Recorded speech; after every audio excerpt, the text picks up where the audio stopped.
민수기 35장 26절부터 28절.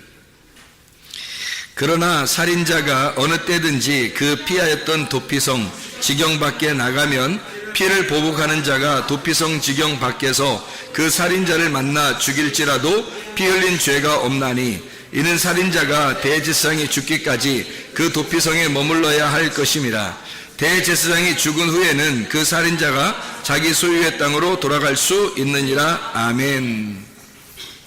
민수기 35장 26절부터 28절까지 말씀을 읽었습니다. 여러분, 이게 어디 얘기예요? 도피성에 대한 이야기예요. 도피성. 그 도피성이 무엇인가 라고 하는 것을 우리가 좀 알아야 되겠죠, 그죠? 도피성이 뭐냐? 도피성 뭐 하는 거냐? 이게 알아야 되겠는데, 도피성이 뭐 하는 거냐면 살인을 저지른 사람이 거기로 도망가서 대제사장한테 나 이런 죄를 졌는데 사실 고의성 있는 건 아닙니다 라고 얘기를 하면, 그럼 대제사장이 듣고서 그럼 여기 도피성에 들어와서 도피하고 있어라, 숨어 있어라. 그러면 이제 대제사장이 죽을 때까지는 거기서 안전하게 있는 거예요. 그게 이제 도피성입니다. 도피하는 그 성이란 말이에요. 자, 그거는 이제 우리가 알고 우리가 말씀을 좀 나누도록 하겠습니다. 우리 여호수아를 한번 찾아보겠어요. 여호수아 20장을 보면 도피성에 대한 이야기가 쭉 나와 있어요. 여호수아 20장. 도피성에 대한 이야기가 1절부터 8절까지에 쭉 나와 있는 그런 내용이거든요. 도피성. 이게 이제 성경을 많이 안 읽어본 사람들에게 생소한 단어고, 성경을 많이 읽은 사람들은 그 도피성이라고 하는 게 생소한 단어는 아니에요. 원래 이제 뭐 피하는 곳이고, 피하고 숨는 곳이니까 도피하는 성이죠. 어떻게 보면 여러분이 세상에서 도망와서 도피해가지고 어디로 왔어요? 교회로 왔죠. 그러니까 이 교회가 도피성이 되는 거죠. 그러니까 세상으로부터 도망와서 이게 피해온 거잖아요. 그죠? 뭐 잘못해서 도망온 거예요? 뭐 그럴 수도 있는 거고, 그렇지 않을 수도 있는 거고, 교회라는 건 이제 피해서 온 거잖아요. 이게 도피성이나 마찬가지죠, 교회가. 자, 여호수아 20장의 1절부터 우리 8절까지의 말씀에 보면 도피성이 있는데, 이 도피성이 있잖아요. 7절, 8절에 보면 몇 군데가 나오냐면, 이 도피성이 몇 군데에다가 이것을 만들으라고 되어 있냐면 6군데에 만들어야 되어 있어요. 6군데. 예, 그러니까 도피성이 몇 개 돼야 된다고요? 6개가 돼야 된다는 거예요. 그럼 6개라는 6이라고 하는 건 뭐를 의미해요? 6은, 7은 예수님을 의미하는데, 그죠? 7이 하면 뭐 안식일을 얘기하고, 안식일의 주인은 예수님이고, 그래서 7은 보통 예수님을 말하는데, 6은 보통 뭘 말하는 거예요? 네, 사람을 말하는 거예요, 사람. 사람이 언제 창조됐어요? 며칠 날 창조됐죠? 6째 날 창조됐잖아요. 그래서 사람을 보통 6이라고 표현을 해요. 그러니까 사람이 사람답게 살지 못하면 뭐가 돼? 짐승. 그래서 짐승도 며칠 날 창조해요? 6째 날 같이 창조하는. 그러니까 6째 날은 짐승과 사람을 창조하는 거예요. 창세기 1장에 보면 무슨 말인지 알겠죠? 그러니까 7째 날은 하나님의 날이니까 창조가 다 완성됐다. 창조가 끝난 걸 완성, 안식이라 그렇게 말하는 거예요. 그래서 하나님이 쉬셨다. 그러면은 하나님이 잠을 못 주면 창조하다가 보니까 너무 피곤하고 잠도 못 자고 스트레스 받고 힘들어가지고 그래서 이제 좀 쉬셨다 7째 날에, 그런 의미가 아니라, 안식이라는 단어에는 뭐가 들어있다고요? 안식이라는 단어는 쉰다는 단어도 있지만 완성했다는 단어가 들어있단 말이에요. 그래서 완성했다. 그래서 7째 날이 완전이라는 말이고요. 완전. 그리고 안식이라는 말이 완성했다는 말이에요. 그러니까 7째 날 완성이 이루어졌다 이 말이죠. 그러면 창조가 몇째 날부터 몇째 날까지 이루어졌다고? 첫째 날부터 6째 날까지 이루어졌다고. 그렇죠? 6째 날에 뭐가 창조됐다고요? 사람과 짐승이 창조됐다고. 그래서 사람답게 살지 못하면 짐승이 된다고. 짐승이 거듭나면 사람 된다고. 그래서 야, 짐승 같은 놈아, 네가 거듭나면 사람 된다, 이렇게 되는 거죠. 그런데 이제 사람이 막 사람답게 못 살면 이 짐승 같은 놈이 되는 거죠. 이렇게 반대로. 그러니까 짐승과 사람은 같이 공존하는 거예요. 어디에 공존할까요? 교회 같이 공존한단 말이에요. 교회에 짐승과 사람이 같이 공존하는 것은 구원받은 사람과 구원받지 못한 사람이 같이 있는 거죠. 그죠? 그래서 구원받지 못한 사람은 예수님이 없으니까, 예수님 없는 사람을 뭐라 그러냐면 짐승이라 그러고요. 예수님이 있는 사람을 사람이라 그렇게 말하는 거예요. 무슨 말인지 알겠죠? 그죠? 예, 그래서 짐승과 사람이 같이 있다. 교회 안에는. 그러니까 하나님의 그 품 안에 같이 있는 거예요. 그래서 여섯째 날 같이 창조된 거예요. 그러니까 요한계시록에 보면은, 숫자 여섯이라는 숫자가, 3번 나오는 게 있는데요. 그걸 뭐라 그러죠? 666이라 그러죠? 666이라는 거 그러면 무슨 말이겠어요, 여러분? 생각할 때. 666 그러면, 여기 이렇게 막, 이마에다 팍, 이게 박지 말라고 하는 거, 손에다 딱 박지 말라는 거, 이거? 그런 의미, 왜 박지 말라는 거야? 이마에다 박지 마라, 손에다 박지 마라. 왜 그러는 거예요? 이게 6이라는 숫자가 뭐기 때문에? 이게 사람 숫자이기 때문에 그런 거예요. 그러니까 사람 숫자는 그 사람이 사람답게 살지 못하면 짐승이 된다 그랬죠? 그러니까 그게 6이라고 하는 게 짐승 같은 사람을 말하는 거예요. 그래서 666이라는 마크를 어떤 짐승의 우상이 있는, 짐승의 우상을 섬기는 자들이 666을 받는다 그렇게 돼 있죠. 그래서 짐승의 우상을 섬긴다, 이 말이 무슨 말이냐면 사람이 사람인데 짐승 같은 사람이다 이 말이에요. 그러니까 짐승 같은 사람이 되었다. 다시 말하면 하나님을 믿는다고 하는데 누구 중심이다? 자기 중심이다. 하나님을 믿는다고 하는데 자기 중심이야. 그게 6이란 말이에요. 사람 중심이니까. 하나님 중심은 7이 되겠죠, 그죠? 하나님 중심은 7이 되죠. 근데 사람 중심은 6이 되는 거야. 그래서 666이 되는 거예요, 사람들이. 이게 짐승 같은 사람, 이걸 666이라 그렇게 말하는 거죠. 그래서 666 마크를 받으면 어떻게 되나? 멸망한다 그러죠, 그죠? 그래서 6은 반드시 어떻게 돼야 돼? 죽어야 되는 거예요. 6은 죽어야 되는 거예요. 그래서 6은 파괴가 되고 7번째 예수님을 만나야 되는 거죠. 그죠? 6이라는 나는 파괴가 되고. 그래서 6이라고 하는 걸 여러분이 너무 막 666 뭐 이렇게 너무 무서워 생각하고 그렇게 하지 말고 6이라는 게 쉽게 말해서 뭐냐면 나, 짐승 같은 나, 짐승같이 살아가는 나. 이게 이제 6이란 말이에요. 그러면 내가 뭐가 돼야 되겠어요, 이제? 예수님을 만나서 7이 돼야 되는 거지. 예수님 만나 7이 되면 안식을 하게 되는데 아직 6에 머물러 있으면 세상에 머물러 있다는 거죠. 이런 세상에 머물러 있는 나를 위해서 이 땅에 도피성이 되신 6개로 오신 죽으시러, 나 때문에 죽으시러 오신 6개의 도피성으로 오신 예수님을, 그걸 도피성이라 그렇게 말하는 거란 말이에요. 그러니까 한마디로 말하면 6이라고 하는 6이라는 것은 땅의 교회를 말한다면, 예를 들어서 땅의 교회를 말한다면, 그러면 이제 하늘의 교회가 이 땅에 오신 분이 누구냐면 예수님이에요. 그게 7이라는 말이란 말이에요. 그게 안식, 하나님 안에서만 안식이 있으니까. 그래서 7이라는 예수님이 하늘에서 이 땅에 내려오면 하늘의 교회가 되는 거죠, 그죠? 하늘의 교회가 이 땅에 내려오면 그분이 7이 되는 거예요. 그래, 우리는 어디에 숨어 있어야 돼? 6에 숨어 있는 게 아니라 7에 숨어 있어야 되는 거죠, 그죠? 그래 예수님 안에 들어가는 거지. 예를 들어서 이런 거 있죠. 그 가나의 혼인잔치에 항아리가 몇 개? 6개. 6개. 거기 비어 있어요? 뭐가 채워져 있어요? 비어 있어요. 그럼 비어 있단 말은 빈 항아리, 빈 깡통. 누굴 말할까? 우리가 빈 깡통 6개. 왜 하필 6개가 있는 걸까요? 6이라는 숫자를 맞추기 위해서입니다. 어느 집에 갔더니 항아리가 다 6개씩만 있어요? 그렇지 않겠죠. 어느 집은 5개 있을 수 있고, 어느 집은 4개 있을 수 있고, 어느 집은 7개 있을 수 있잖아요. 근데 가나의 혼인잔치에 갔더니 그 집은 하필 6개가 있더라는 얘기야. 그 말은 사람을 의미하는 거예요. 깡통 같은 비어있을 때, 이게 비어있을 때 뭐가 채워지겠죠. 그래서 예수님이 채워라 할 때 그 물이 뭐겠냐고요. 말씀 아니겠어요? 말씀을 채우는 거란 말이에요. 그래서 이 빈 깡통 같은 나에게, 그래서 어떤 사람만 구원을 받을 수 있냐면 빈 깡통이 될 때, 나를 비울 때. 근데 이 속에 뭔가 막 꽉 차 있죠. 너 뭐 찾냐? 이런 말 하는 거 있잖아. 야, 너 뭐 머리에 뭐 찾냐? 이런 얘기 하는 사람이 있죠. 너 뭐 찾냐고 사람들이 그래요. 뭐 똥 찾냐? 이러기도. 그러니까 네가 알면 뭐 얼마나 아냐? 머리 네 머리에 뭐가 다 차 있으면 예수님이 들어가요, 못 들어가요? 못 들어가요. 자기한테 다 차 있으면 물이 안 들어간다고. 그래서 항아리가 비어 있는, 나를 비운 사람에게만 말씀이 들어가게 돼 있는 거예요. 그러면 그게 이제 포도주가 되는, 바뀌는 그런 기쁨이 된다는 얘기죠. 포도주는 기쁨이에요. 천국의 기쁨. 그러니까 말씀이 내 속에 들어와서 천국의 기쁨으로 바뀌는 거예요. 그 이제 항아리가 빈 깡통 6개죠. 그죠? 그러니까 예수님이 와가지고, 예수님은 그러면 예수님 빈 깡통이에요?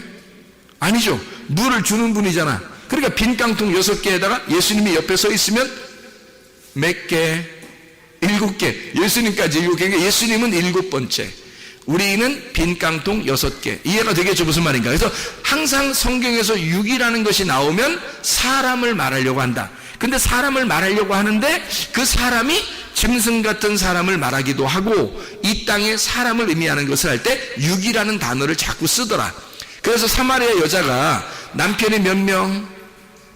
6명. 이상하죠, 그죠? 아니, 남편이 아니 6명 얻을 만한 그런 정도의 능력의 여자면 7명은 못 얻었겠어? 8명은 못 얻었겠냐? 하필 6명까지 됐는데 이제 하나씩 채워나가는 거야. 끊어나가는 거죠. 한 명 버리고 2번째, 3번째 해서 6번째까지 됐는데 하필 7번째 예수님이 왜 오냐고. 이상하잖아요, 그죠? 5명 가로치우고 6명째 지금 살고 있는데 예수님이 7번째 왔단 말이에요. 예수님 7번째 와가지고 하필 왜 예수님이 7번째 오냐고. 이상하잖아. 그렇죠, 그죠? 그러니까 거기는, 성경은 다 이게 어느 정도 사인이 들어있는 거예요. 그러니까 6명을 가지고 있는, 남편을 가지고 있었던 여자에게 7번째 남편이신 예수님이 와가지고 너 6번째 남편 그것도 네 남편 아니야, 이렇게 얘기하는 거죠, 예수님이. 그죠? 지금 집에 있는 네 남편도 네 남편이 아니다 라고 하는 그 6번째 남편은 누굴까? 누구예요? 예, 그 집에 있는 남편이 있으니까 성전을 말하는 거예요. 성전. 그러면 성전은 어떤 성전?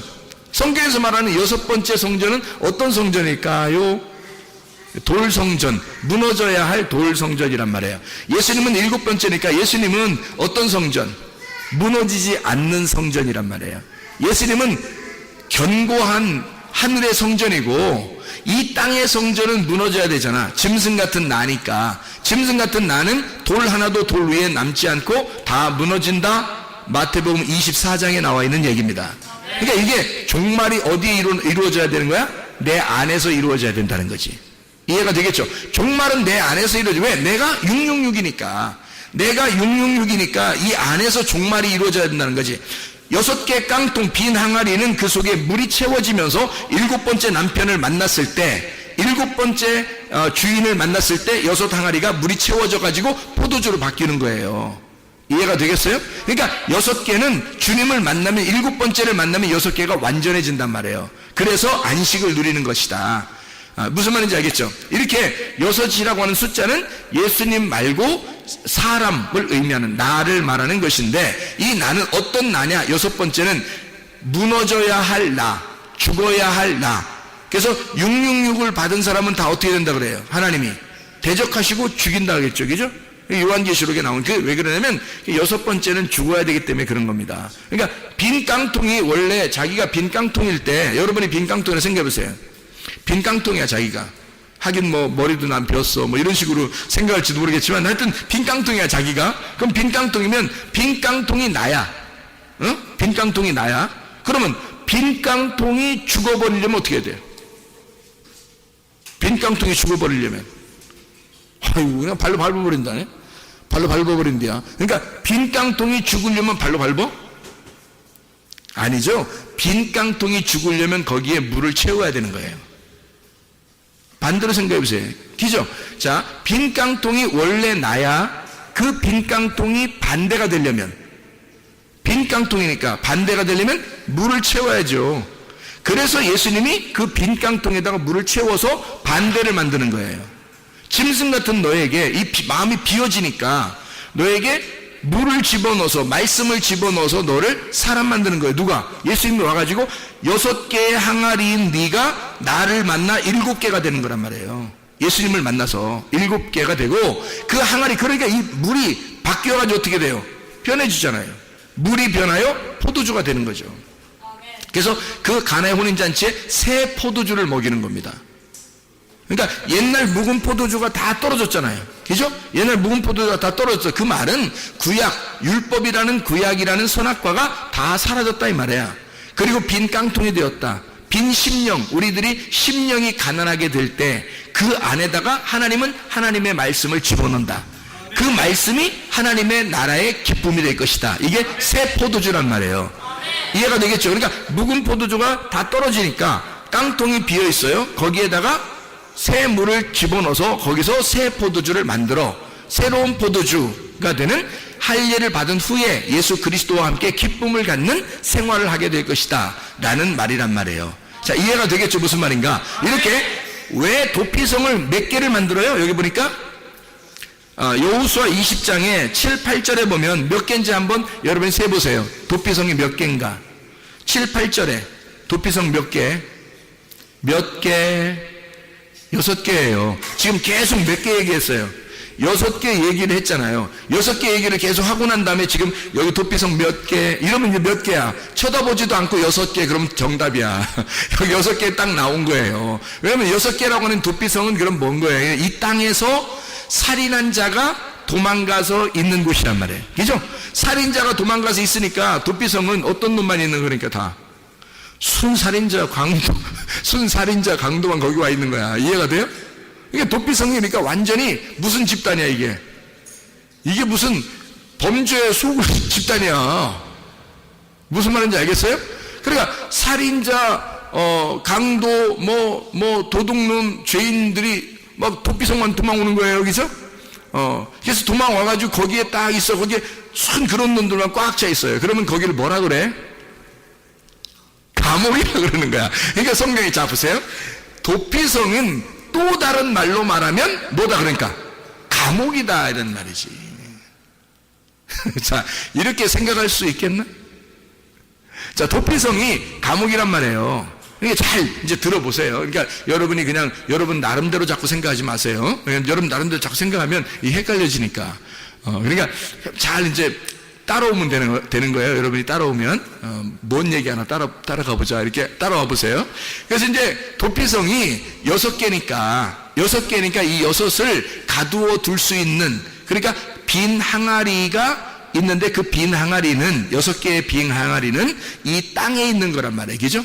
그러면 하늘에서 7번째가 오면 7이 되니까 7은 뭐예요? 하늘이 되잖아요. 그러니까 6은 땅의 것이 되는데 7은 하늘이란 말이에요. 하나님이란 말이야. 그렇죠? 그러니까 예수님이 6명의 남편에서 예수님이 합해지면 7번째 남편이 되니까 7명이 되니까 하늘이 되는 거예요. 하늘 남편이 되는 거예요. 7이. 그러니까 6 항아리도 빈 거였는데, 땅에서는 빈 거였는데 예수님이 오니까 7이 돼버리는 거예요. 그래서 하늘 것이 돼버리는 거예요. 도피성도 몇 개예요? 6개. 이 땅에서 감옥 같은 거였는데 예수님이 오니까 이 감옥이 천국이 되는 거야. 이게. 그래서 이게 도피성이 되는 거예요. 그게 누굴까? 여기서 말하는 도피성에 누가 있는 거예요? 누가 있다고? 누가 죽을 때까지 거기 있어야 되는 거예요. 대제사장이 죽을 때까지 거기 있으라고 했잖아요. 그죠? 그러니까 대제사장이 누군 거예요?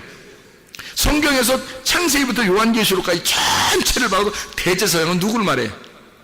예수님을 말하는 거예요. 전체, 이 전체에서 대제사장을 나를 말하고 써? 생각해 보셔요. 그래서 성경 전체에서 대제사장 그러면 뭐 여기 있는 성도 중에 한 명 그런 얘기하겠어? 아니에요. 우리를 대제사장이라고 부르진 않습니다. 성경에서 우리는요 제사장인 거예요. 그냥 왕 같은 제사장이다 이렇게 하지 대제사장이다 뭐 이렇게 말 안 해요. 대제사장은 누구밖에 한 명밖에 없어요. 전 이스라엘에 한 명. 대제사장은요, 그 대장은 대표거든요. 그게 예수님이에요. 그분이 예수님이고 우리는 그분에게 속한 제사장들인 거지.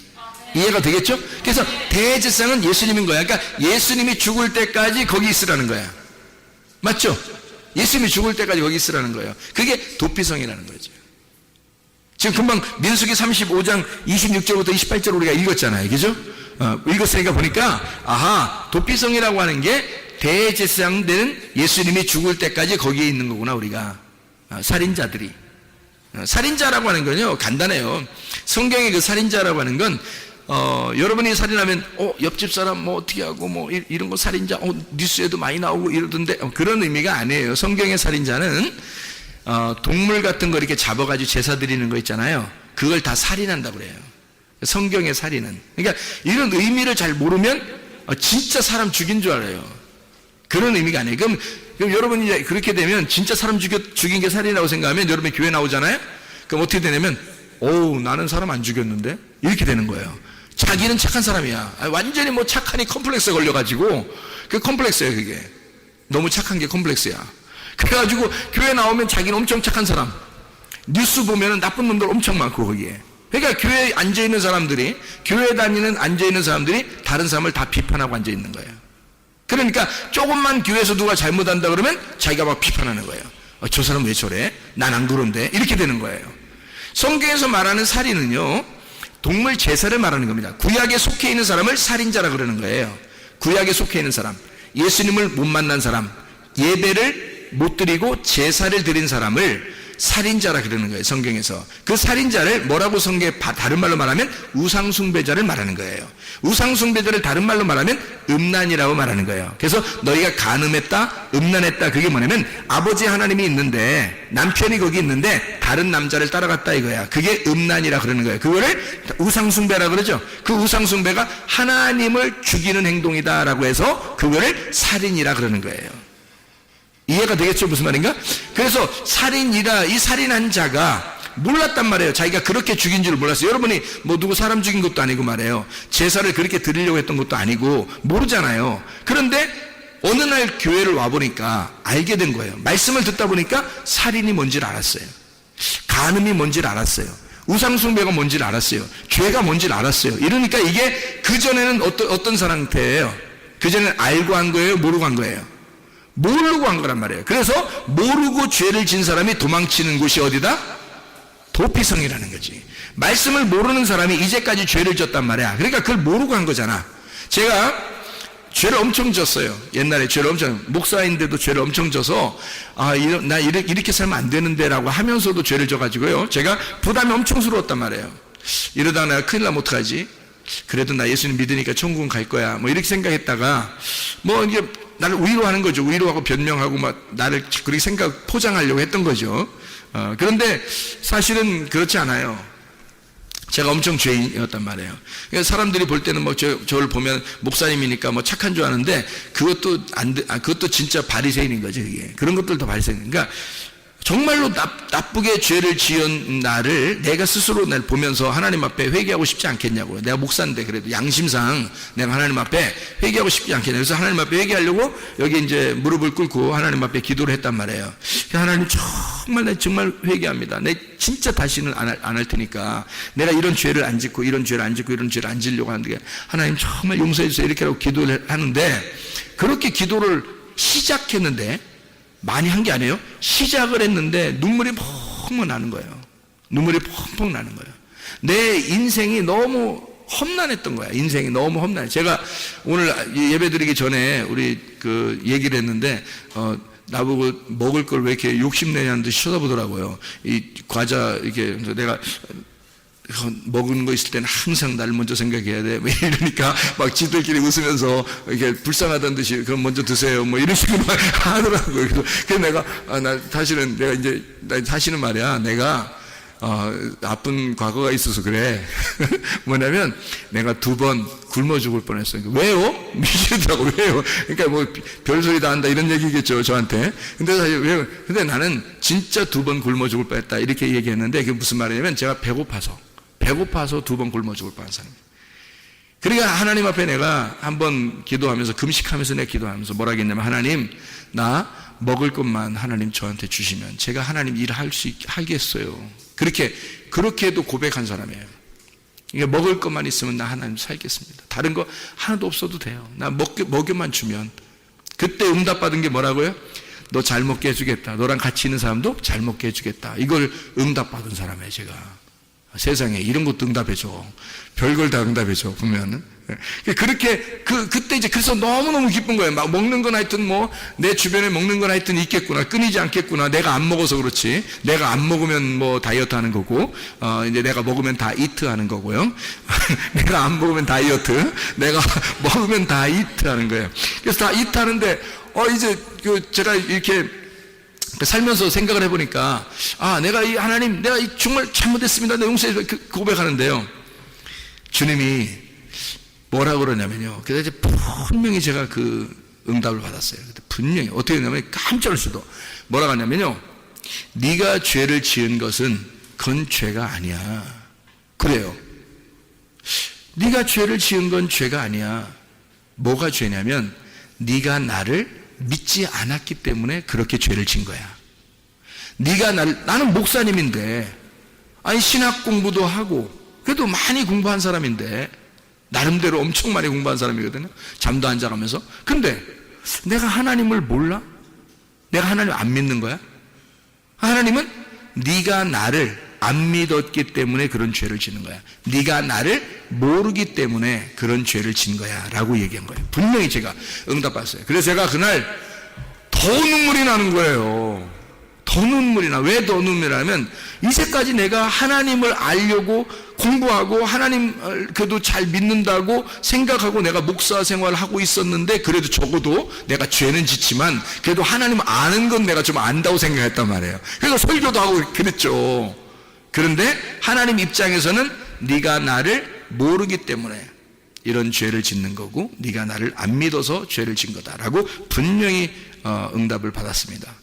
제가 엉엉 울었어요. 너무너무 아마 엄청 울었어요. 오랫동안 막 엉엉 울면서, 하나님 그러면 내가 알고 있었던 거 다 내려놓을 테니까, 내가 그래도 아는 척 좀 하고 내가 좀 안다고 생각했을 거 아닙니까? 내가 아는 거 다 내려놓을 테니까 하나님, 그럼 하나님을 알려주세요. 나에게 말씀 좀 알려주세요. 그럼 하나님의 그 마음을 알려주세요. 그렇게 기도한 거예요. 그때부터 하나님이 성경을 막 알려주시는 거예요. 이게 이게 막 이해가 되는 거야. 성경이 이해가 되는 거야. 이게 무슨 말인가. 그러니까 겉으로 읽을 때는 몰랐는데 속의 내용을 보니까 이제 알겠는 거예요. 이 내용이 알려주니까. 그렇게 하나님을 알게 되니까, 주님을 만나면 내 빈 깡통 같은 내 6개의 항아리가 주님을 만나면 채워져서 7개가 된다는 얘기예요. 그러니까 6 남편을 가지고 있던 자가 주님을 만나 7번째 남편인 예수님을 만나서 이 모든 게 7 남편이 돼버리는 거죠.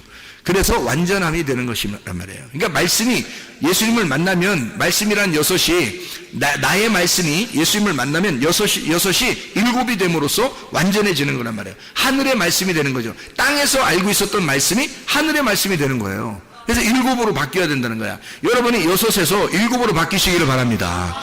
7으로 바뀌어야 돼요. 그래야지 이게 말씀이 깨닫게 되는 거죠. 6으로 살고 있으면 짐승 같은 나, 기껏 열심히 해봐야 가장 잘 되는 게 빈 깡통. 거기서 하나님 앞에 더 잘 되는, 하나님이 물을 채워주시는 거, 말씀을 채워주는 거. 그러면 주님을 만나 7개의 항아리가 되는 거죠. 예수님이 우리를 위한 항아리가 되니까. 그래서 7개의 항아리가 돼서 완전함을 이룬단 말이에요. 그러면 하늘나라의 천국의 잔치가 새 포도주로 열리게 되는 것입니다. 그게 거기서 떠간 하인들만 알더라 그랬잖아요. 거기서 이걸 직접 물을 붓고 그걸 뜬 사람들만 아는 거예요. 그러니까 자기에게 직접 경험이 된 사람들만 말씀을 아는 거예요. 이게 그냥 들려진다고 다 아는 게 아닙니다. 이렇게 다 들려줘도요, 자기의 마음판에 다 오는 사람이 있다고요. 심령이 가난한 사람, 자기 정말 빈 항아리로서 주님의 물을 기다리는 사람들이 있다고요. 그 사람들한테는 말씀이 들어간다고. 이게 그러면 주님의 잔치가 열어지는 거죠. 그 속에서 막 기쁨이 있죠. 말씀으로 막 기쁨이 있다고요. 자, 이 도피성이라고 하는 게 6개인데 여기에 누가 있다? 대제사장이 있다. 대제사장이, 그 대제사장이 거기에 사는 동안에 우리는 이렇게 이런 죄가 아니라 결국엔 뭐라고요? 살인이라고 하는 게 우상숭배고, 우상숭배가 음란이다, 간음이다 이거야. 그럼 이게 같은 거란 말이에요.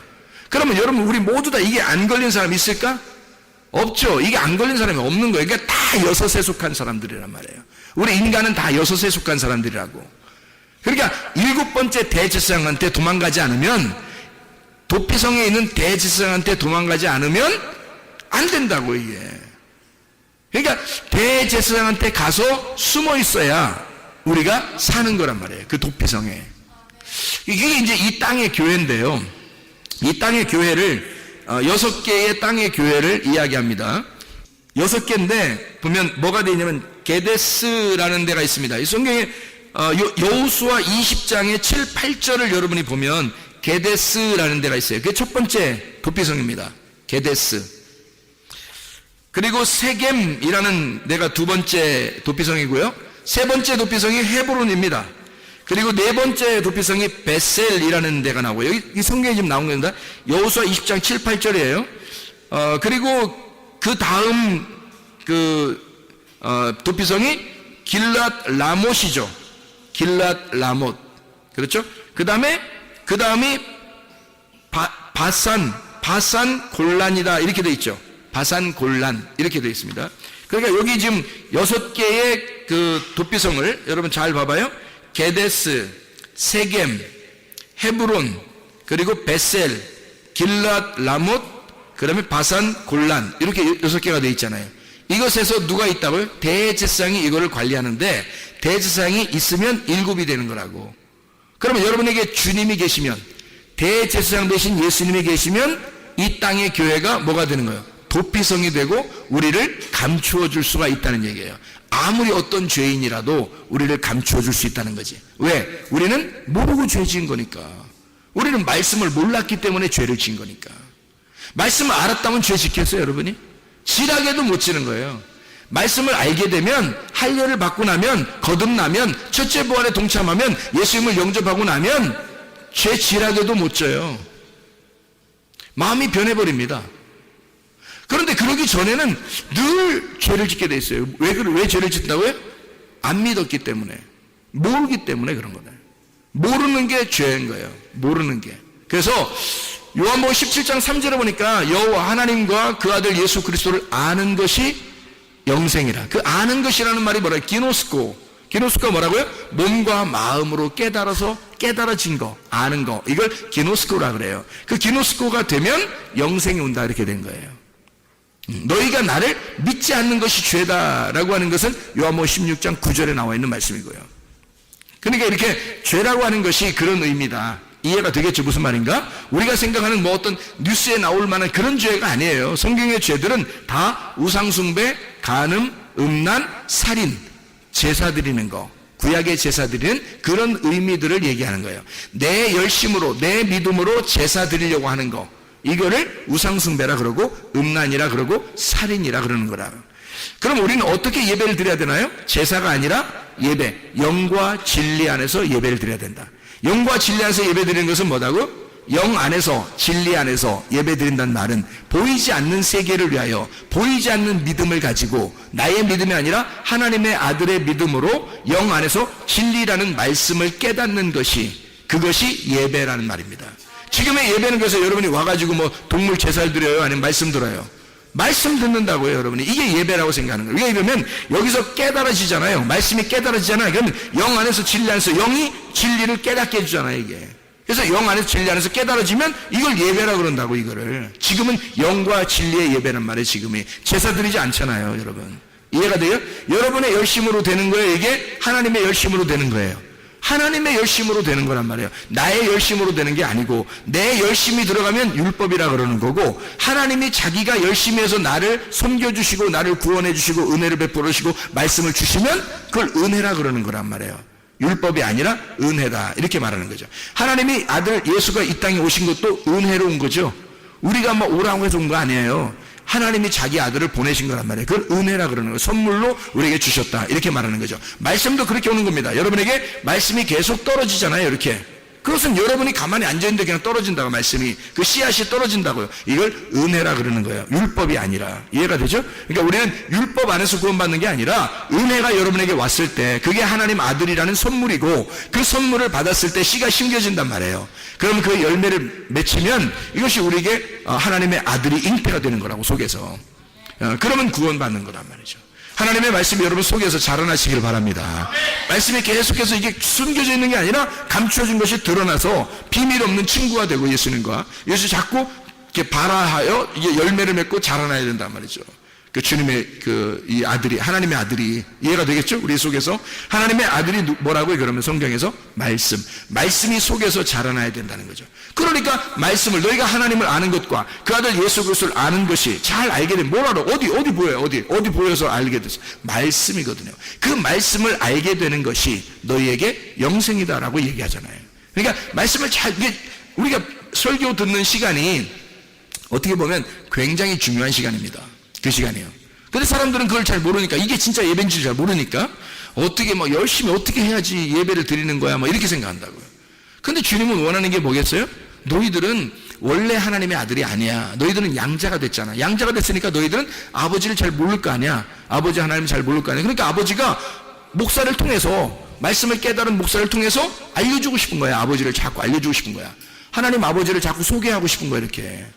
그거예요. 그거 알아달라는 거예요. 하나님을 알고 이렇게 되는 거예요. 그 아들 예수가 오신 것에 대해서 알고 이렇게 하면 이게 알고 이게 영생이란 말이에요. 이게 영생되는 거라 이게. 얼마나 쉽냐고요. 이게 예배라고요. 그 말씀의 예배란 말이에요. 진리 안에서 영 안에서 예배. 그래서 신령과 진정으로 예배 드릴 때고는 곧 이때라. 아버지께서는 그렇게 예배 드린 자들을 찾으시느니라 이렇게 되어 있죠. 요한복음 4장 23절 24절의 말씀이잖아요. 그게 예배란 말이에요. 사마리아 여자가 물어봤을 때 예배를 어떻게 드립니까? 예수님이 그렇게 말했죠. 영과 진리 안에서 예배 드려라. 신령과 진정으로 예배 드려라. 그 말이거든요. 그게 영 안에서 진리 안에서 예배 드려라. 그러면 아버지 하나님이 그걸 그 사람들을 찾아가신다 이렇게 되어 있잖아요. 하나님 우리를 찾아오시는 거예요. 우리는 어떻게 하면 돼? 영 안에서 진리 안에서 예배 드리면 돼. 말씀을 깨달으면 된다 그 말입니다.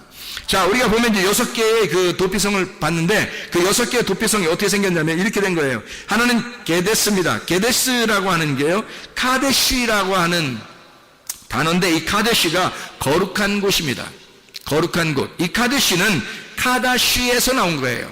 이 카다시라고 하는 것은 성결하다, 구별하다, 봉헌하다, 깨끗하게 하다, 선포하다 이런 단어입니다. 그 말은 무슨 말이냐면 구별된 곳이다라는 뜻이에요. 도피성이라는 말은 이게 게데스에 세워라라고 하는 것은 구별된 곳이다라는 말입니다. 6개가 다 하나거든요. 6개가 하나야. 6개가 6개인데 그게 하나라고요. 지금 이 땅에서의 6개를 설명하려고 하는 거예요. 6 항아리를 설명하려고 하는 거란 말이에요. 그 중에 이름 하나씩을 붙여준 거예요. 그 이름 하나씩 붙여줬는데 그 이름이 첫 번째 이름이 게데스예요. 그게 거룩하게 구별되었다라는 말이고요. 두 번째 쉐켐입니다. 세겜이라는 이 도피성이 있는데 그 세겜은 쉐켐이라는 단어에게 산마루입니다. 산마루. 이 쉐켐은요, 쉐켐이라고 하는 단어는 어깨, 목, 짐 올리는 등, 목, 어깨 이런 걸 얘기해요. 여러분 여기 어깨 생각하면 뭐가 생각나요? 어깨 하면 야, 나 어깨 무겁다 뭐 이런 얘기 하잖아요. 진짜 뭐를 이렇게 들고 있어서 어깨 무겁다는 사람도 있지만 이렇게 뭐 회장 되고 뭐 부회장 되고 그러면 총무 되고 그러면 야, 나 어깨 무겁다 뭐 이런 얘기 하잖아요. 이게 어깨 무겁다. 책임감을 얘기하는 거죠. 그죠? 책임감도 얘기하는 거고 진짜 어깨가 무거운 짐을 진 걸 얘기하는 거고요. 그래서 책임감을 가진 책임이 따르는 어깨가 무거운 그리고 짐을 진 그것이 세겜이라는 도피성이에요. 그러니까 도피성의 이름을 가만히 6개를 생각해 보면 그게 뭔지를 알게 되는 거죠. 그죠? 아, 도피성이 뭐 때문에 있구나라는 걸 깨닫게 되는 거죠. 헤브론이 있습니다. 헤브론. 세 번째가 헤브론인데요. 이 헤브론은 교제의 자리라는 뜻입니다. 교제의 자리. 헤브론. 교제라고 하는 건 뭐예요? 하나님과 교제한다 그러면 어떻게 돼요?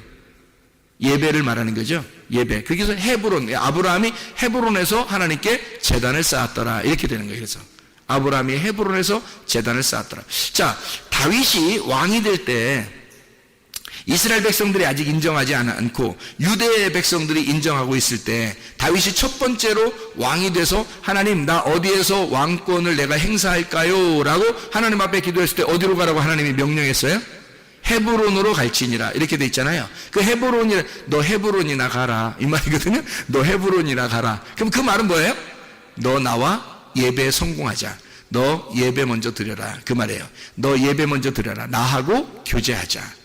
너 이 사람들 백성 다스린다고 뭐 왕한다고 어쩌고 뭐 그게 중요한 게 아니라 헤브론으로 먼저 와. 다시 말하면 너 나하고 예배 먼저 드리자 이거야. 너 나하고 먼저 서로를 알자. 서로 교제하자. 그게 헤브론이에요.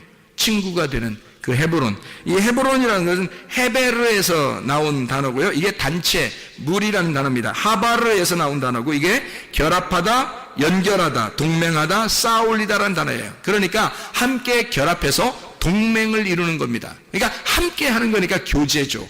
서로 교제하고 함께. 나 혼자 할 수 없잖아요. 예배를 혼자 드려요? 아니에요. 예배는 함께 드리는 겁니다. 누구하고? 하나님하고 나하고 같이 뭐 해요?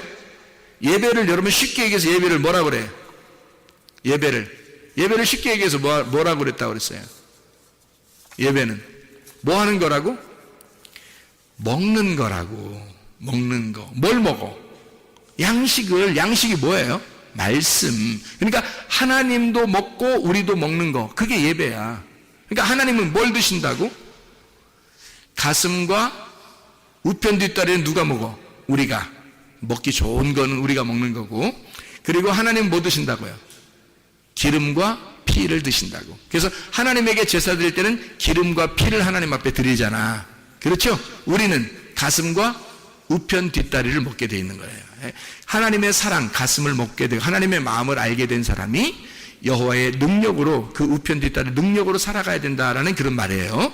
그리고 하나님은 뭐예요? 기름, 그리고 피. 이건 순전히 뭐야? 기름은 성령님을 의미하고 피는 예수의 피, 죽음을 의미하는 거죠. 그래서 예수의 죽음으로 성령, 그 안에서만 하나님 받아주시는 거니까 예수님만 먹는 거야. 하나님은 온전히 자기 아들만 먹는 거예요. 성령 안에서 예배 드릴 때만 하나님 받아주시는 거야. 그러니까 하나님은 기름과 피를 먹고 우리는 가슴과 우편 뒷다리를 먹어. 그러니까 함께 먹는 걸 화목제라고 그러고, 그걸 헤브론, 하나님과의 교제, 이게 하나님과의 친교라 그렇게 말할 수 있는 예배라는 말입니다. 예배는 우리 혼자 먹는 게 아니에요. 하나님하고 우리하고 같이 먹는 거야. 그걸 예배라 그러는 것입니다. 자, 예배 무슨 말인지 알겠죠? 그게 헤브론이라는 얘기입니다. 그 다음에 이제 도피성이 베셀입니다. 베셀이라고 하는 것이 이게 베제라가 아니라 베제르인데, 이 베제르라고 하는 이 단어는 접근할 수 없는 지점을 의미합니다. 베제르라고 하는데 이게 엄격히 잘랐다, 금을 그었다, 방어를 한다, 이런 말이에요. 그러니까 완전히 보호하고 방어하는 거죠. 바짜르에서 온다는데 이게 잘라내다, 요새화시키다, 강한 벽으로 막는다, 높아서 요새화되어서 접근할 수 없도록 만든다 할 때가 이게 바짜르라는 단어입니다. 그러니까 이 바짜르, 베셀이라는 단어는 완전히 보호를 말하는 거예요. 하나님이 우리를 보호하시는 장소, 이게 도피성, 베셀이라는 도피성. 길르앗 라못 할 때 길르앗은 갈에드라는 단어고요. 이게 갈에드, 이게 증거의 무덕입니다. 갈에드, 갈이라는 게 굴려진이라는 말이고, 더미, 물샘, 파도 뭐 이런 말이고요. 가랄에서 나온 단어인데 이게 굴르다, 굴러가다, 흘러내려오다 이런 단어고, 거기에다가 에드가 이게 합해졌는데, 에드라는 말이 증언, 증거라는 말입니다. 이게 우드에서 나온 말이고, 이게 두 배로 하다, 이중으로 하다, 반복하다, 증언하다, 바로 세우다라는 말입니다. 자, 그러니까 이걸 합하면 뭐예요? 갈이라고 하는 말, 이게 가랄이라는 데서 나온 거고, 더하기 에드라고 하는 증거, 우드에서 나온 단어인데, 이걸 합해보면 이게 갈에드가 되는 거예요. 갈에드, 이게 길르앗이라는 말입니다. 증거의 무더기. 다시 말하면 하나님이 우리를 이렇게 완전히 이중으로 막을 쳐준다는 얘기예요. 이중으로 막을 쳐준다. 그래서 이중으로 갚아주는, 이중으로 막을 쳐서 두 배의 축복. 이게 이제 도피성 길르앗에 있는 라못인데, 라못이 라모트라는 게 높은 곳입니다. 높은 곳. 라마에서 나온 것인데 높은 것이고, 이게 라암에서 일어난다, 들려지다라는 말입니다. 다시 말하면 들려 올려지는 거예요. 그러니까 들어 올려져서 이 길라 라못에 이렇게 들어 올려지는 그 도피성. 다시 말하면 하나님이 우리를 볼 때 이 높은 곳으로 인도하신다는 의미죠. 그죠? 높은 곳으로. 그래서 이 땅과 이 하늘에서 밑에서 위로 이렇게 올려서 이 사람들을 보호하고 두 배 갑절의 축복을 줘서, 예를 들어서 욥이라는 사람이 원래 있던 욥이 시험에 들려 있다가 다시 이겨낼 때 말이에요. 이겨내는 자라 됐을 때, 그때 두 배의 축복을 주잖아요. 그죠? 장자권의 축복이거든요. 그래서 그런 두 배의 축복을 주는 장소, 길르앗 라못이란 말입니다. 바산 골란, 이게 마지막인데, 이 바산 골란이, 바산이라는 게 로맘에서 나오는 이 바산, 높임, 찬양하다라는 그런 단어, 라맘에서 나온다는데, 이게 라맘, 일어나다, 높이다, 들어 올리다라는 말이고요. 이게 골란이라는 말은 고란인데 포로입니다. 포로.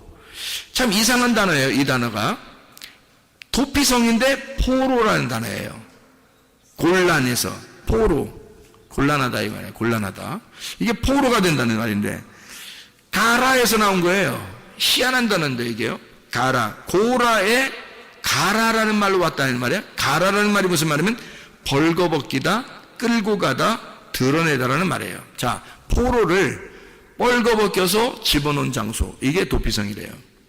자, 그럼 이 도피성이라고 하는 이 단어가 굉장히 우리에게 이상한 자, 어떤 면에서는 우리하고 예배하자는 말이고, 그리고 어떤 면에서 우리를 보호한다는 말이고, 우리를 들어 올린다는 말이고, 우리를 빨가벗긴다는 얘기도 되는 거예요. 다 어디에서 일어나는 일들이죠? 교회에서 일어나는 일들이에요. 하나님의 말씀을 들을 때 일어나는 일들이란 말이에요, 이게. 그러니까 도피성 자체가 하나님의 말씀이었던 거죠. 도피성 자체가 하나님의 말씀인데, 예수가 이것을 깨닫게 해주면, 대제사장이 있는 상태에서라면 이 말씀이 깨달아진다. 이 땅에서 말씀이 깨달아진다. 이게 도피성의 6개의 도피성을 설명하는 그런 이야기입니다. 하나님께서는 우리를 호세아서 11장의 4절에 보니까, 호세아 11장 4절에 보니까 사랑의 줄로 이끌었다 그래요. 우리를 사랑의 줄로 이끌었다. 무슨 말이냐면요, 우리를 끌고 간다는 말이야. 포로로 끌고 가는 얘기인데, 이상하잖아요. 아가서 2장 13절 보면 뭐라고 돼 있어요?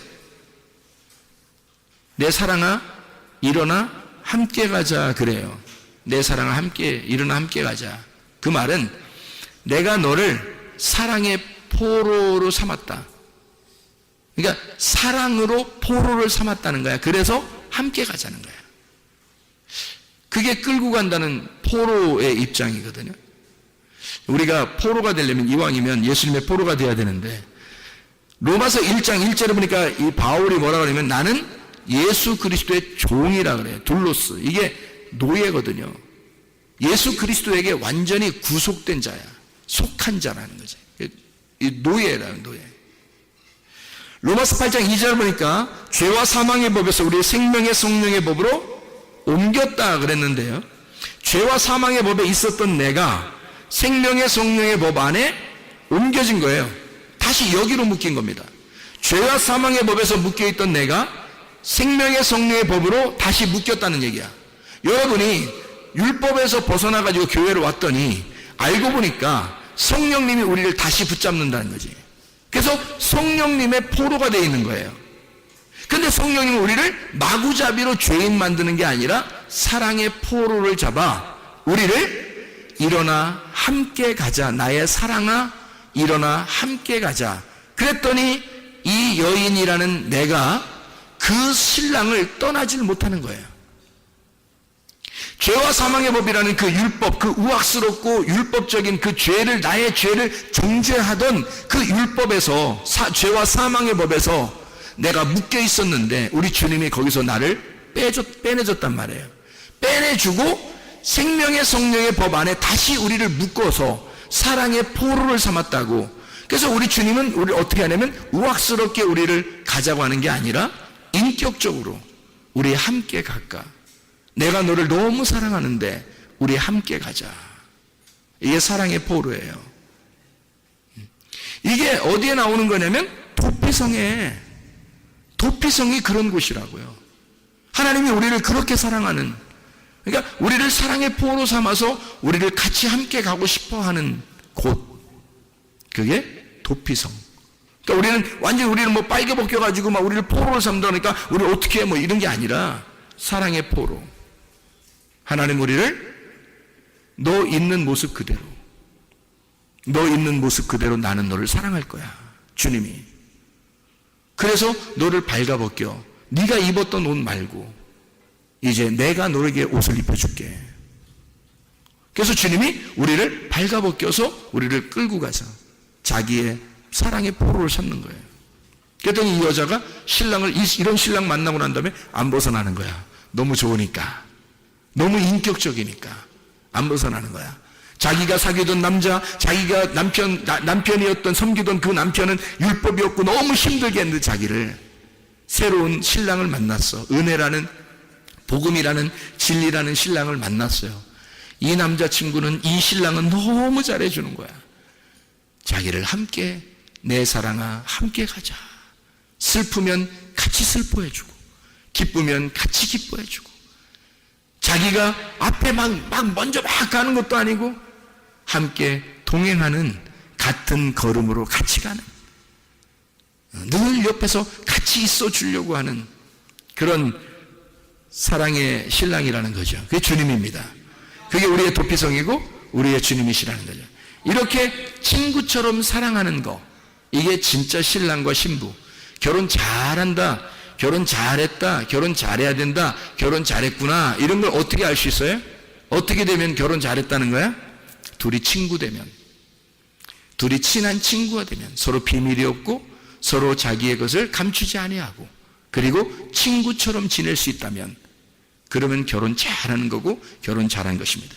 우리는 모두 결함이 있지만 결핍이 없게 만들어 주시는 것, 이게 선한 목자가 하시는 거예요. 주님은 우리에게 늘 우리는 결함이 있어요. 부족하고 연약해요. 그런데 결핍은 없어요. 왜? 선한 목자가 되시는 분은 우리의 부족함을 채워주시는, 결핍함을 채워주시는 분이거든, 그 선한 목자가. 그래서 서로가 부족한 점들을 주님이 채워주시는 거예요. 이렇게. 그게 우리의 신랑 되시는 거라고요. 완전한 교회는 세상 어디에도 없습니다. 완전한 교회는 없는데 온전한 교회는 있을 수 있습니다. 온전한. 그래서 너희는 주 안에서 온전하라. 너희가 완전하진 않아. 그렇지만 온전해 줄 수는 있어. 너희들이 깨끗하고 거룩하고 구별되게 그렇게 교회로 살아갈 수가 있다. 이런 도피성이 되어야 된다. 우리는 완전하지 않지만 온전하게 살 수 있다. 완전한 교회는 없지만 온전한 교회는 있을 수 있는 겁니다. 우리 교회가 이런 온전한 교회가 되시기를 바랍니다. 하나님이 기뻐하시는 교회, 이 마지막 때에 하나님이 도피성과 같은 교회, 누구든지 와서 물로 씻고, 누구든지 와서 용서받고, 누구든지 와서 자기의 죄를 회개하고 기쁨으로 누릴 수 있고 위험을 당하지 아니하고 그런 교회. 열왕기하 5장 14절부터 27절의 말씀에 보면요, 두 사람을 비교하는 장면이 나옵니다. 하나는 7번 요단강에서 물로 씻은 나아만이라는 사람이 있습니다. 자기가 처음에는 아이 뭐 안 씻어요 뭐 이렇게 하다가 옆에 이 사람이 정말 좋은 얘기를 해줬죠. 아이고 뭐 돈이 들어 뭐가 들어 그냥 한번 해봐요. 그냥 아니 믿자고 한번 해보죠. 뭐 해보고 가지 모르겠더니 그럼 그럴까? 그래서 물로 이제 씻었어요. 그랬더니 살이 이제 어린아이처럼 깨끗하게 됐단 말이에요. 다시 말하면 살이 깨끗해졌다. 새 살이 돋아왔다는 얘기예요. 새 살이. 그 말은 뭐예요? 거듭났다는 얘기지. 새로워졌다는 얘기지. 거듭났다는 얘기야. 어린아이가 됐다는 얘기예요. 그런가 하면 게하시라는 사람이 있죠. 게하시. 이 게하시라는 사람은 어떤 사람이 탐심이 들어왔어요. 그래서 뭐 거짓말 쳐가지고 그걸 다 막 숨겨놨어요. 막 받아가지고 나아만한테 받아가지고 막 숨겨놨거든요. 탐심이 들어왔단 말이에요. 이 탐심이 뭐예요? 성경에서는 골로새 3장 5절의 말씀이니까 탐심은 우상 숭배다. 탐심이라는 게 뭐예요? 선악과 창세기 3장 6절에 창세기 3장에 보면 먹음직 보암직 탐스럽게 하는 거, 이게 선악과예요. 다 욕심을 냈기 때문에 먹은 거잖아요. 그 욕심을 낸 것이 우상 숭배라는 거야. 그것이 간음인 거고. 그래서 이거를 선악과라 그래요. 게하시는 선악과라는 탐심에 걸려 있었던 거래요. 자, 탐심이라고 하는 건 우상숭배고, 우상숭배는 음란이고, 그래서 뭐가 걸려요? 게하시가 문둥병에 걸리는 거예요. 문둥병은 전형적인 죄의 결과물입니다. 속에서 3년, 안에서 3년, 안에 3년, 밖에 3년. 그래서 속에서 문둥병 3년 지나고 갓에서 3년이 지나서 문둥병이 드러나는 거. 이게 완전한 이게 죄인입니다. 그게 게하시가 걸려버린 거죠. 그런데 게하시는 문둥병이 걸려가지고 겉으로 드러났잖아요. 문둥병이. 그러니까 죄인이 된 거죠. 그런데 나아만 어땠어요? 원래 죄인인데, 원래 문둥병이 있었는데 요단강에서 7번 씻어서 죄가 용서되잖아요. 죄가 씻어지잖아요. 요단강에서 7번 씻어요. 그리고 죄가 씻어져. 그랬더니 그 요단강이 뭐가 된 거예요? 그러니까 자기 원래 죄인인데 어디로 들어간 거예요? 요단강으로 들어간 거야. 자, 그러면 지금 우리가 여호수아 20장하고 지금 민수기 35장에 나와 있는 이 말씀을 우리가 토대로 생각해 보니까 지금 요단강은 어딘 거예요? 요단강은. 이게 나아만이 어디로 들어갔다고? 요단강에 7번 들어갔다고, 그죠? 7번 들어갔더니 그때 거기서 나오니까 거듭나 새로운 살이 됐다는 얘기 아니야? 그러면 요단강으로, 자기는 원래 죄인이었는데 그 요단강으로 들어갔다 나오니까 살아난 거죠, 그죠? 그 원래 죄인인데 죄가 없어진 거죠. 게하시는 원래 죄가 없었는데 죄인이 된 거고, 뭘 먹으니까? 선악과를 먹으니까, 탐심을 가졌으니까, 욕심을 가졌으니까. 자기 중심으로 자기를 위한 삶을 살려고 했으니까. 그런데 요단강에 7번 들어간 나아만은 자기가 심판받은 거죠. 요단강에서 심판을 받은 거란 말이에요. 자기를 심판한 거래요. 자기의 죄가 다 씻어진 거예요. 그랬더니 이 사람은 뭐에 들어간 거예요? 죄를 지었지만 도피성에 도망간 거잖아요. 요단강에 들어갔다는 얘기는 도피성에 들어갔다는 얘기잖아요. 그렇죠? 그래서 7번 씻어 거기서 완전하게 죄의 씻음을 받았다, 이런 말이잖아요. 그 말은 요단강 자체가 뭘 얘기하는 거야? 죽음과 부활을 말한다. 예수님이 마태복음에 보면 예수님이 침례 요한한테 침례를 받을 때 어디로 가요? 요단강으로 가잖아요. 요단강으로 가가지고 어떻게 해요? 예수님이 침례를 받을 때 물에 들어갔다가 나오시잖아요. 그죠? 물에 들어 나오니까 나올 때 어떻게 막 성령의 비둘기같이 하늘문을 열어가지고 그 위에는 말씀이 막 내려오잖아요. 이는 내 사랑하는 아들이다, 내 기뻐하는 자다라고 얘기하잖아요. 그게 언제? 물에 들어갈 때 나와요? 그 소리가 물에서 올라올 때 나와요? 물에서 나올 때 나온다. 그렇지 말하면 죽을 때 있는 게 아니라 물에서 부활할 때 나온단 말이에요. 이게 하나님의 음성이. 이해가 되겠죠? 그것처럼 죽음과 부활을 말하는 곳이 어디냐면 요단강이란 말입니다. 그 요단강에 나아만은 자기를 씻어서 7번 씻어서 죄를 씻음 받고 나병, 문둥병이 있었는데 고침을 받았단 말이에요. 근데 게하시는 문둥병이 없었는데 그 나아만이 가지고 있던 그 문둥병이 게하시한테 들어가 버리는 거예요. 뭘 가지니까? 선악과를 먹어버리니까. 탐심을 가져버리니까. 자, 무슨 말인지 이해가 되시나요? 서로 비교한 장면들입니다. 그러니까 요단강은 지금 뭘 얘기하는 거다? 죽음과 부활을 말하는 거다. 그거를 다른 말로 말하면 뭐라는 거다? 도피성을 말하는 것이다. 도피성을 다른 말로 말하면 뭘까요, 그럼? 성막, 성전을 의미하는 것이다. 성막, 성전. 지금으로 말하면 뭐다? 그러니까 도피성이 교회다. 그래서 교회는 뭐 하는 곳이다? 여러분을 죽이는 곳이다. 그리고 여러분을 살리는 곳이다. 이해가 되겠습니까? 교회 자체가 그러니까 이게 도피성이라 여러분을 죽이고 여러분을 살리는 곳이다. 이게 죽음과 부활을 말하는 그 말씀이 있는 곳. 이게 교회를 의미하는 것이다. 이해가 되겠죠? 무슨 말인가? 그래서 우리는 피난처라고 하는 게 이게 도피성인데요. 이 피난처가 도피성인데 내 대신 누가 죽어야지만이 거기서 일이 끝나요. 도피성에서 끝나요. 대제사장 되시는 예수님이 죽을 때까지 나는 거기 있어야 돼. 그리고 예수님이 죽으면 다 끝나. 대제사장이 죽으면 이젠 다시 자기 집으로 돌아갈 수 있어요. 그러면 생각해봐요. 대제사장이 안 죽었을 때 만약에 나가면 어떻게 돼? 만나는 사람이 죽여버려, 이 사람을. 옛날에 너 살인죄가 졌지, 너 죄인이지, 그러면 만나는 사람이 이 사람을 죽일 수 있어요. 그런데 대제사장이 죽고 그리고 이 사람이 나갔어. 그러니까 이 사람이 도피성에서 나갈 수 있는 방법은 대제사장이 죽는 방법밖에 없는 거야.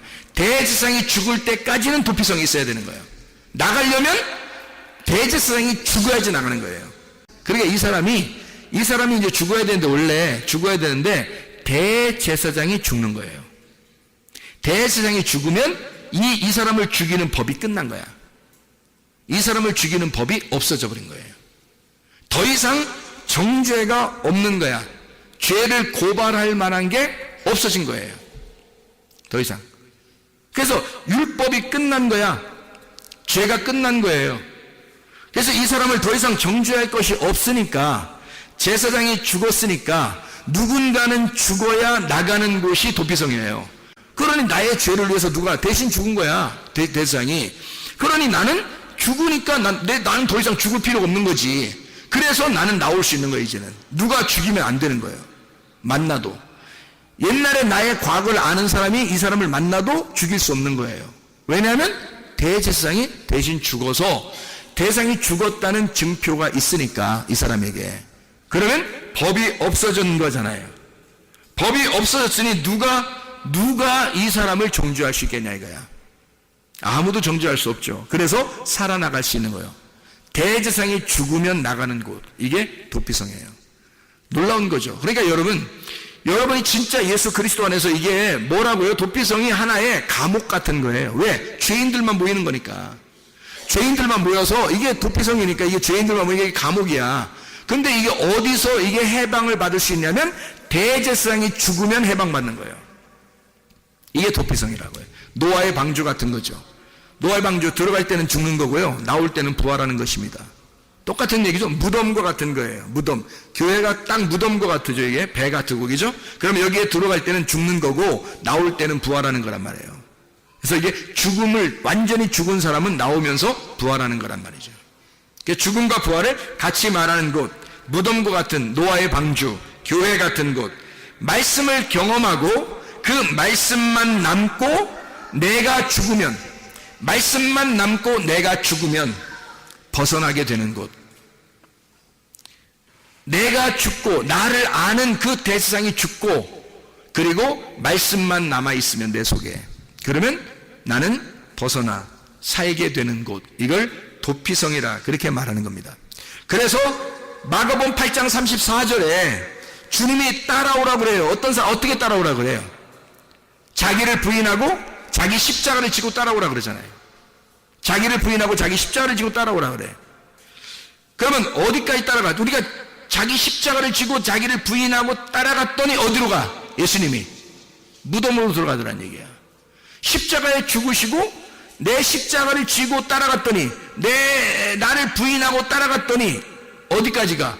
주님의 십자가에서 어디로 들어가? 무덤으로 들어가더라는 거지.